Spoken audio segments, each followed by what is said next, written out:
Президент Садыр Жапаров балыкчы Кочкор темир жолунун курулушунун башталышына старт берди. Бул Кыргызстандын тарыхындагы өзгөчө окуя. Анткени мамлекет эгемендик алгандан бери биринчи жолу темир жолду курууну колго алды.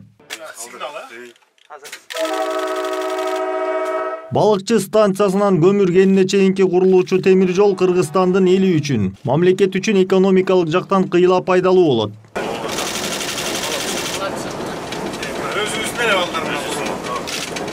30 жылда Кыргызстанда бир дагы чакырым темир жол курулган эмес. Өлкө башчысынын жарлыгына ылайык 2026 жылга чейин балыкчы Кочкор Каракечени байланыштырган темир жолу бүткөрүлүүгө тийиш. Бара-бара Макмал аркылуу Жалал Абадка жеткирилип, республиканын түндүгү менен түштүгүн бириктирген темир жолу курулат. Өлкө келечеги үчүн маанилүү болгон темир жол түйүнүн түптөө алдында турабыз. Совет бийлигинен кийин Кыргызстан эгемендикке ээ болуп, Кыргыз темир жолу мекемеси түзүлгөндөн тарта бир дагы километр жаңы жол курулган эмес.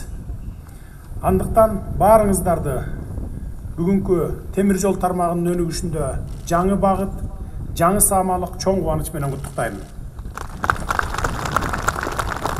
Балыкчы шаары менен Кочкор районун бириктирген темир жолдун узундугу 63 чакырымды түзөт. Баштаган иш аягына чейин чыгарыла турганын өлкө башчысы белгиледи. Себеби бул элдин талабы. Өлкө экономикасын өнүктүрүү үчүн маанилүү өбөлгөлөрдүн бири болуп берет деп кошумчалады ал. Урматтуу калайык калк, жалпы балыкчы Кочкор Каракече темир жолу 2030 жылга чейин толук бүткөрүлүп, ишке киргизилет деп пландап жатабыз.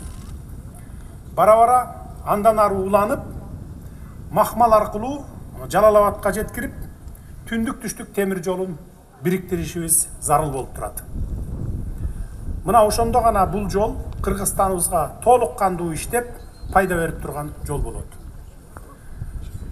Бир иштин башталышы анын бүткөрүүнүн жарымына тете дегендей, аталган темир жол долбоорунун балыкчы Кочкор бөлүгүнүн курулушун баштадык.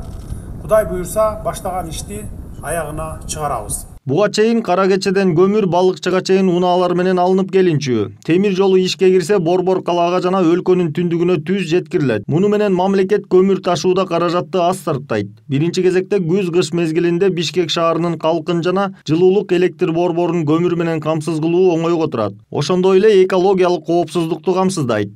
Жалпы жондан бул участоктун мүнөздөмөсү алсак 500 метр балыкчы шаарынын территориясынан андан кийин Тоң районунун аймагына өтөт. Бул жерде участок татаал участок болуп эсептелет. Анткени саздак жер менен өтөт. Ошон үчүн бул жерде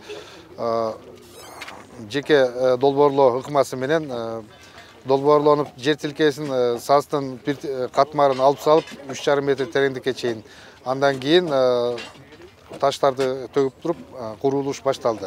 Белгилей кетсек, балыкчы Кочкор темир жолун курууну мамлекет өз күчү менен жүргүзөт. Андан аркы Каракечеге чейинки жолду курууга инвесторлор тартылат.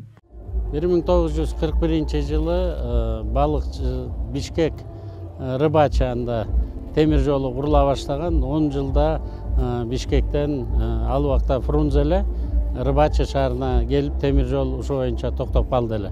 Мына 30 жылдын ичинде бөлөк өлкөлөр жаңы темир жолдорду куруп отурса, бизде болгону 425 километрибиз болсо, анын дагы 16дан 40 километрга чейин жолдорубузду бузулуп, жеке менчикке өтүп, алар болсо талкалап, алардын үстүнө бөлөк нерселерди куруп ийишкен. Жыйындын жүрүшүндө жергиликтүү тургундар өлкө башчысына жол инфраструктурасын жакшыртуу, аймактагы кадрдык өзгөрүүлөр, коммуналдык тейлөөлөр, уран калдыктарын рекультивациялоо, турак жайга укук берген документтерди алуу, коомдук транспорт сыяктуу бир нече маселелерин айтышты. Өз кезегинде Садыр Жапаров мамлекеттик жана жергиликтүү өз алдынча башкаруу органдарынын жетекчилерине бир катар тиешелүү тапшырмаларды берди. Айдар Темиралиев, Жантай Макенов, Пирамида.